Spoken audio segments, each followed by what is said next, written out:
Cette semaine, les élèves et le personnel du lycée Acajou 1 ont remarqué quelque chose d'inhabituel.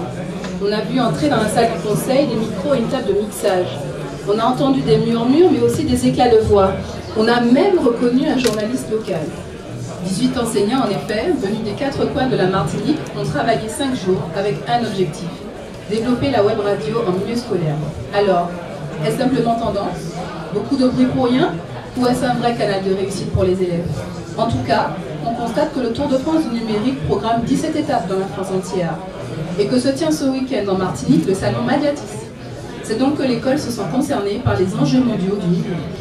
Vous êtes sur Radio TIS, en direct de Madiana. Bonjour. Dans cette émission, nous parlerons de web radio, d'information, d'enseignement et nous recevrons des invités en studio. Tout de suite, souhaitons la bienvenue à Marie-Pierre et Yveline qui vont interviewer 2 organisateurs du salon.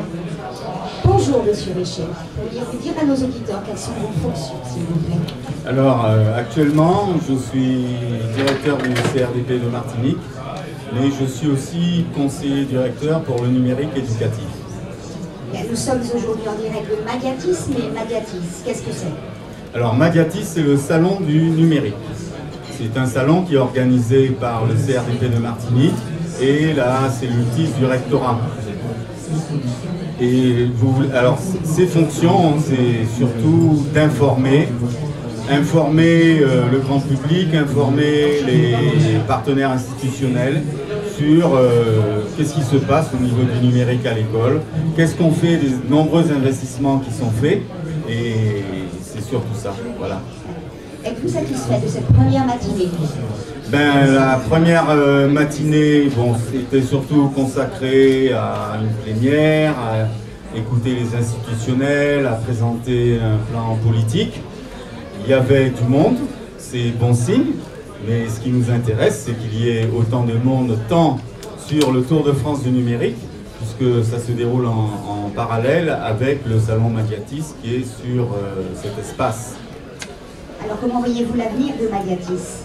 L'avenir de Mediatis, eh ben, d'après la périodicité que l'on a définie, le prochain Mediatis est pour 2015. Voilà. Bien, écoutez, Radio TIS vous remercie d'avoir bien voulu lui accorder quelques instants. C'est moi pour la promotion que vous faites. Merci, Monsieur Richer. Merci bien. Bien, bonjour, Madame Sylvie Lilien. Bonjour. Alors, le Tour de France s'arrête en Martinique, mais où sont donc les vélos? Il ne s'agit pas de vélo, il s'agit de numérique. On peut pédaler le numérique. Très bien. Et vous pouvez nous dire quels sont les partenaires? Alors, les différents partenaires prométhéens, alors je peux les citer tous? Bien sûr. Même les privés? Oui, il n'y a pas de problème. Alors, évidemment, la cellule TIS, le CNDP, Prométhéen, le conseil général, le conseil régional, la CASDEN, la MGEN, Dazibao, le lycée professionnel de Châteauboeuf, le lycée professionnel Lumina Sophie, Acer, également Excel Location, l'ISCA et Paraschool. Très bien. J'espère n'avoir oublié personne. Alors, pouvez-vous nous parler de l'organisation de ce tour? Alors, l'organisation, plusieurs espaces.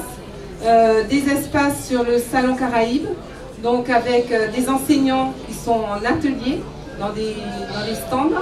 Nous avons également un espace conférence avec plusieurs conférences. D'ailleurs, il y en a une qui a commencé sur le Wi-Fi en établissement scolaire. Donc, toute l'après-midi, vous aurez des conférences pour le numérique, le cloud computing à 15h30 par exemple. Vous avez aussi un espace prestataire, puisque nous avons des entreprises locales et des entreprises nationales qui ont fait le déplacement et qui vont montrer les dernières innovations en termes de numérique sur le salon Mediatis. Et puis vous avez le salon Tainos avec le Tour de France du numérique avec 4 ateliers. Très bien. Est-ce que la Martinique est bien représentée dans ce tour? Oui, en tout cas par la voix des enseignants. Elle est bien représentée parce que, contrairement à ce qu'on peut entendre, beaucoup d'enseignants sont des enseignants innovants utilisant le numérique dans leur classe. Alors oui. Et repassera-t-il par ici l'an prochain? En 2015. Il nous tarde d'y être. Eh bien, Madame Sylvie Démia, merci d'avoir gentiment répondu à mes questions. C'est moi. Merci beaucoup. Et bonne chance à la web radio.